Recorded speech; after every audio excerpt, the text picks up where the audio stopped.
Здраво на сите, добре дојдовте на уште едно вакво дружење на каналот Татончо.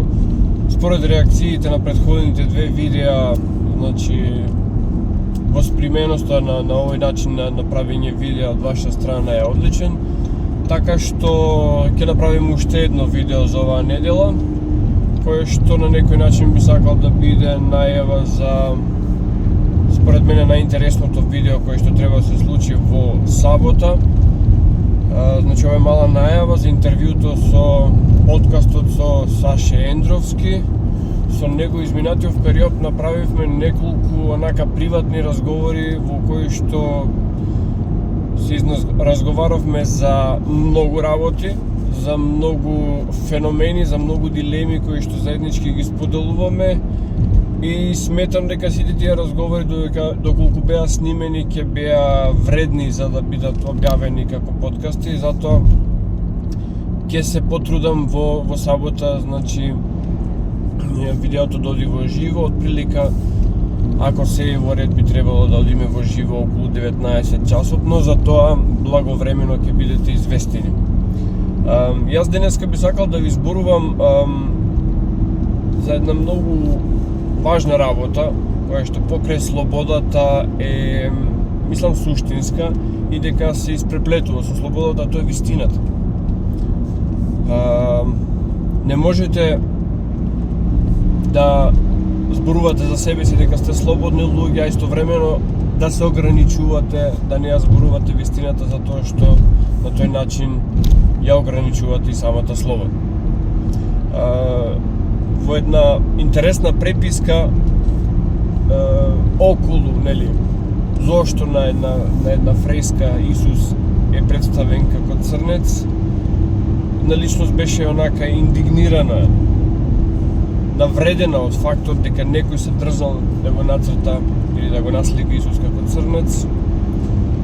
Ја упатив таа личност на Евангелието по Јован, на главата 8, стиховите 31-32, особено стихот 32, кој што вели вистината ќе го слободи. И навистина, во тој дух би сакал да зборувам за вистината како феномен кој што се представува во една сурогат форма, а сурогат формата е нормална, лага. Ама лагата никогаш, да речем, од големите центри на мок или од големите господари на оваа планета, никогаш не ни се представува како очигледна лага, туку како завиена истина. Завиена вистина, ќе ви кажам во кој смисол. Има една многу интересна сцена од серијата Breaking Bad, претпоставам повеќето од вас имаат гледано, каде што се среќаваат во една полициска станица Волтер Уајт и Густаво Фринг. Значи, тие што ја гледале серијата знаат кои се ликовиве, мал вовез, значи и двајцата се во партнерски однос во правење на дрога, односно кристален мед прават, значи во лабораториите. И сега Волтер Уајт има свој роднина кој што е токму во одделот на полицијата кој што е против дрога, додека Густаво Фринг е угледен граѓанин, угледен бизнисмен кој што има бизнис со ланец на фастфуд. И сега и двајцата се наоѓаат во полициска станица. Густаво Фринг на некој начин е и спонзор на самата полиција, додека Волтер Уајт нормално покрај својот роднина се појавува таму. И Волтер Уајт, бидејќи во приватниот живот е професор по хемија и малку делува наивно, го прашува Густаво Фринг, кој што очигледно е малце попрефригран, вели, што бараш овде? И одговорот на Густаво Фринг е многу интересен, вели, го правам истото што и ти, се кријам на јавно место. Што значи криење на јавно место? Ако нешто што треба да предизвика сомнеш, не се става некаде каде што сите би го барале, значи на темен, скриен агол, туку се става на јавно место и кога сите ќе го видат, никој нема да поверува дека е тоа што е. Тоа е многу многу интересна работа и мислам дека системот на информирање, на кажување на работите функционира на тој начин. Се става на јавно место, можеби не се кажуваат вистинските зборови, не се кажуваат вистинските термини, но вистината е дадена. Прашање на тој што гледа, на тие што гледаат, што наблюдуваат, дали ја восприемаат вистината или ја восприемаат сурогат вистината, односно лагата. Пред неколку дена, значи беше актуелно тоа со песокот од Сахара. И тоа е многу интересно затоа што тој феномен можеби во многу помала количина е присутен постојано, не само над Македонија, присутен над небото на целиот свет и знаеме од каде доаѓа. Но овој пат веројатно концентрацијата беше толку многу голема што мораше да му се даде некакво логично објаснување. Односно некаква сурогат вистина, и таа сурогат вистина испадна дека е песок од Сахара. Значи се кренал песокот од Сахара и стигнал до Европа. Тоа не е невообичаено, значи се правени некакви испитувања дека наводно вистинскиот песок од Сахара, кој што се крева во воздухот и оди преку Атлантикот до Амазон, и дека е вистинското ѓубриво, значи за тој буен животински и растителен свет во Амазон. Значи не знам дали е навистина така, се тврди дека е така. Но оно што е интересно дека се направија хемиски анализи на она што всушност го има во воздухот, затоа што не само што го имаше во воздухот, туку и паѓаше на самата површина. И интересно е дека тој песок од Сахара во себе содржи тешки метали. Тоа е многу чудно и се поклопува со она што го зборува вчера, значи кога имате загадување со тешки метали, проблемите се многу посериозни. Слушав излагање на еден доктор на науки кој што се занимава со вакви, значи, истражувања, пред се базирани на истражувања со електронски микроскоп. Значи основната причина за канцерогени заболувања се токму тие микрочестички, наночестички, значи нано уште помало од микро, кои што при влегување во келиите на здрав организам прават репрограмирање на генот на самата клетка и таа клетка почнува да се однесува чудно. Пред се клетката, наместо да има отприлика 20 циклуси на регенерација и потоа самата клетка да изумре, тој циклус оди до недоглед, а таква една клетка од здрава клетка на организмот всушност се претвара во нешто друго, кое што сите го знаеме под името канцер. Значи, вчера ви загонетнав една работа и сега би сакал малце да ја продолжам, а тоа е дека вистинските фалсификати се направени во оно што го знаеме како природни науки. Уште од основно училиште во биологијата една од главните теории кои што се промовираат како научни вистини е теоријата на еволуција, за која што до ден денес се нема научен доказ и затоа се уште останува во доменот на теорија, и физика, во делот на физиката теоријата на релативитет. Теоријата на релативитет е нешто кое што има направено толку големи забуни во физиката што денеска се измислуваат дури дополнителни теории за да може да се оправда таа теорија. Има една друг дел на физиката кој што се вика квантна механика, и квантна механика се занимава со механиката на малите тела. Значи, самиот збор квант кажува, значи, атомски и субатомски частички, и постулатите кои што ги има оваа квантна механика не можат во никој случај да бидат закономерностите. Значи, во никој случај не можат да бидат исти со оние, значи не се исти со оние кои што ги нуди теоријата на релативитет, односно теоријата за големите големите небесни тела. Значи теоријата која што ја понуди во 20 век Алберт Ајнштајн. И затоа сега имаме една нова теорија која што треба да биде врзивна теорија, а повторно се уште на ниво на теоретски постулати, а таа е теоријата на низи или string theory. Еден од најпознатите научници кој што е познат проучувач, односно научник кој што се занимава со оваа теорија како специјално се Мичио Каку, познат футурист и трансхуманист.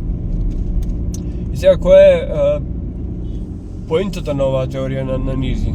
Таа се обидува да докаже дека се она што ние го перцепираме на ниво на материја и на енергија е всушност илузија и дека во универзумот се е всушност фреквенција и вибрација. И дека манифестациите на енергија и на материја се само густината и фреквенцијата, значи дали фреквенцијата е висока или ниска, и во зависност од тоа имаме енергија или материја како појавна форма. Дури нели ако го земеме боровиот модел на атомот, гледаме дека е представена една голема шуплина. Значи целиот универзум, всушност целата материја околу нас е една огромна празнина. Всушност, ако се земе тој модел на атомот, многумина го објаснуваат, моделот на атомот на водород, кој што е нели на прв на периодниот систем на Менделеев.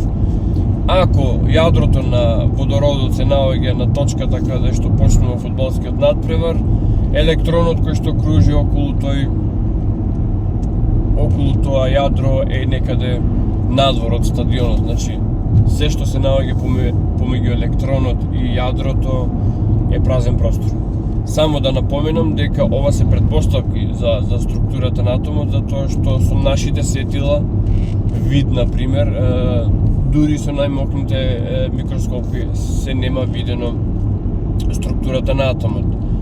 А замислете си, имаме две работи кои што се изведуваат од таа структура на атомот, а тоа е цепењето на самиот тој атом, значи нуклеарната фисија. И имаме нели институцијата Европскиот центар за нуклеарни истражувања ЦЕРН, кој што се занимава со она што значи судир на субатомски честички, за да се предизвика нели нивен некаква реакција, за да се анализира таа реакција, за да се откријат тајните на универзумот. И сега треба се запрашаме што е тоа што го прават во ЦЕРН. И сега, за да не испадне дека зборувам на памет,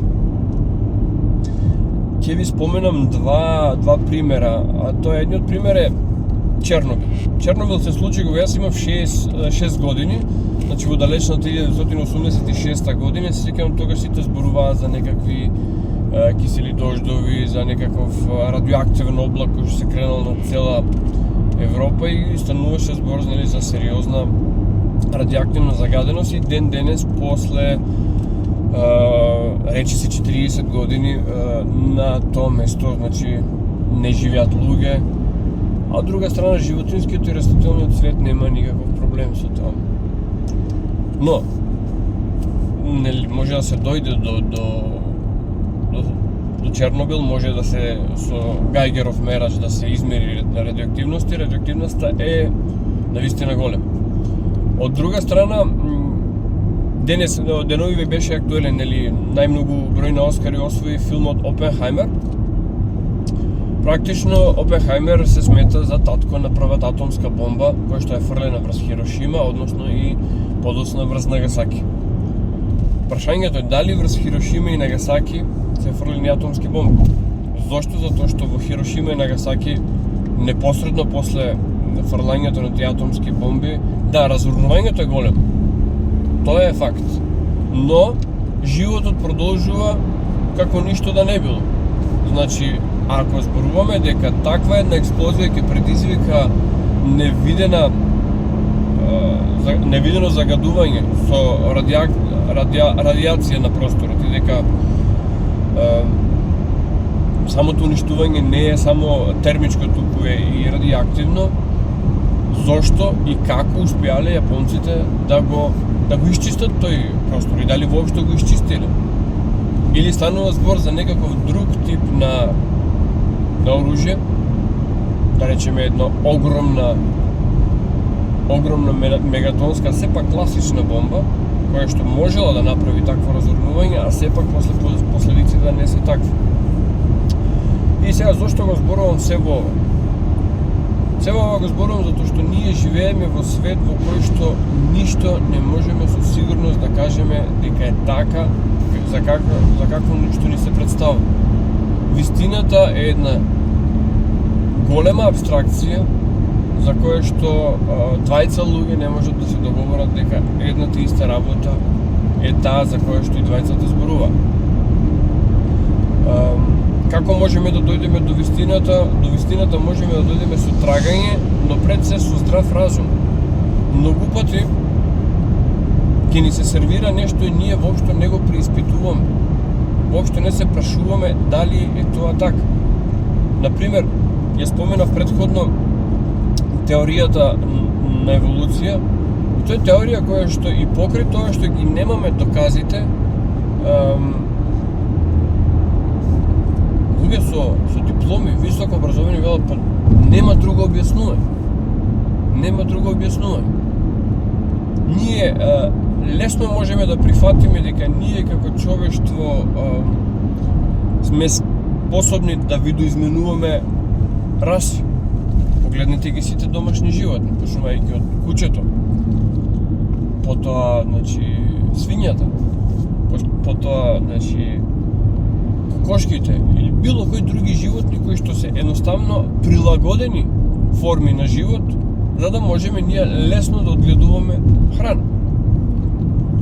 Кучето во природата не постои, постои волк. И сега замислете какво прилагодување еволуцијско од волк до пудлица или до чивава. Не е прилагодување, туку е генетска интервенција од надвор. Исто како кај свињата. Од дива свиња до свиња имате сериозна разлика. Зошто? Затоа што се фаворизирани одредени карактеристики од човекот. Самата свиња ги нема оние заби кои што се долги и остри што ги има дивата свиња за барање храна во дивината, што значи храната се сервира. И за разлика од дивите животни, домашните животни немаат агресивност кон човекот. Сега, зашто го кажувам се во ова? Ајде да земеме предпоставката дека некој и врз нас има направено генетска интервенција. Дека и ние сме видоизменети. Има еден процес кој што се вика неотенија. Ве молам, побарајте си го на Google, неотенија. Неотенија значи задржување на младешките карактеристики и кај возрастните примероци. Тоа значи дека изгледот е како кога сме деца. И задржување на таа детска љубопитност преку која најдобро се учат нови вештини. Повторно, ќе отидете на интернет, на Google и ќе погледнете како изгледа лице на едно младо шимпанзо, значи на младенче од шимпанзо, дете шимпанзо. И ќе видите дека лицето на шимпанзото, на малото шимпанзо, е речиси слично како нашето.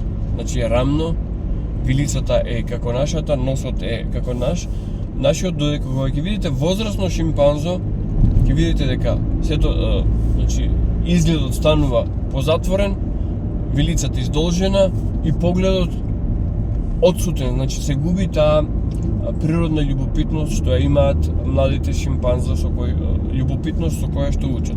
И сега видите ние луѓето, таа љубопитност ја одржуваме, барем повеќето од нас и задржуваме до крајот на животот. А ние до крајот на животот учиме и нашиот мозок има таа карактеристика што се вика невропластика, што значи со креирање на нови врски ние да учиме, односно со учењето на нови вештини се креираат нови врски и мозокот станува попластичен и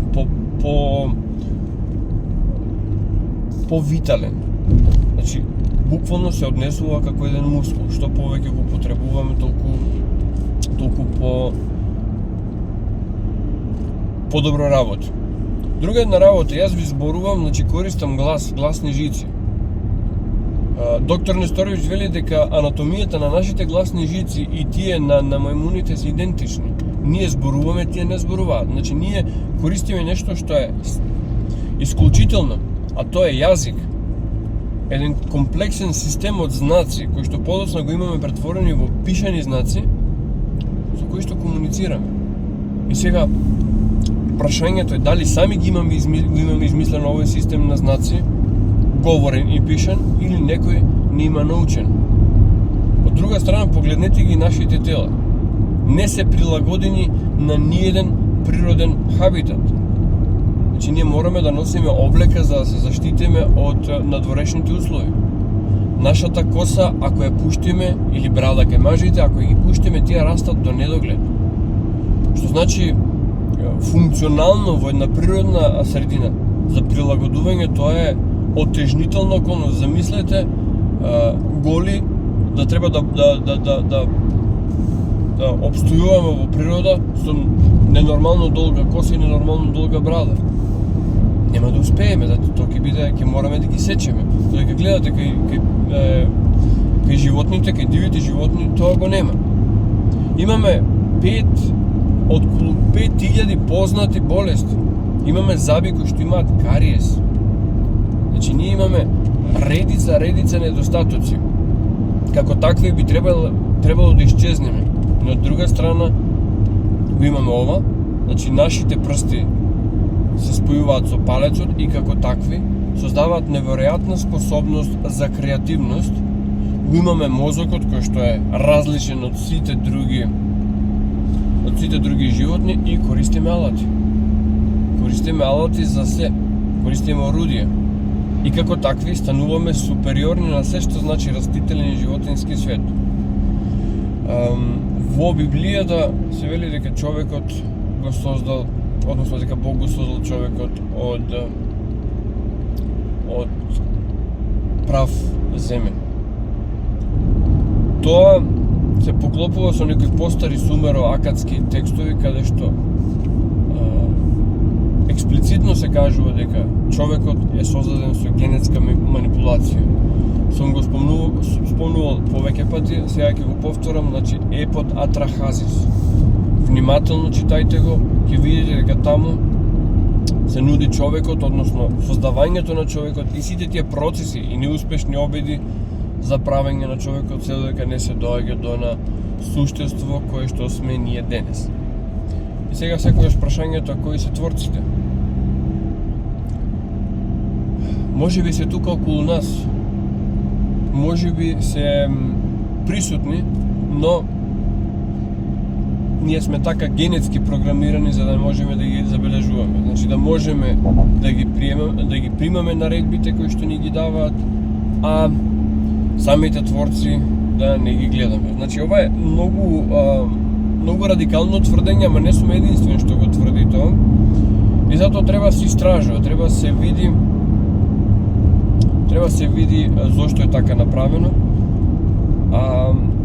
За жал, оние што се догматски религиозни ќе ме речат дека сум сега, дека кажувам ерес и дека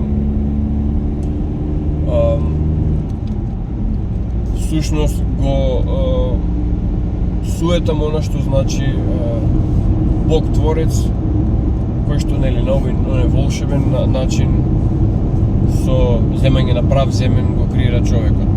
Значи, вистината е некаде насреде помеѓу еволуционисти и креационисти. Односно, креационизмот е многу поверојатна теорија, но креационизам од нула не. Креационизам од веќе постоечка состојба. Веќе постоечка состојба затоа што изворот на животот, како што кажав во вчерашното видео, се уште е мистерија на која што ние не можеме да дадеме одговор.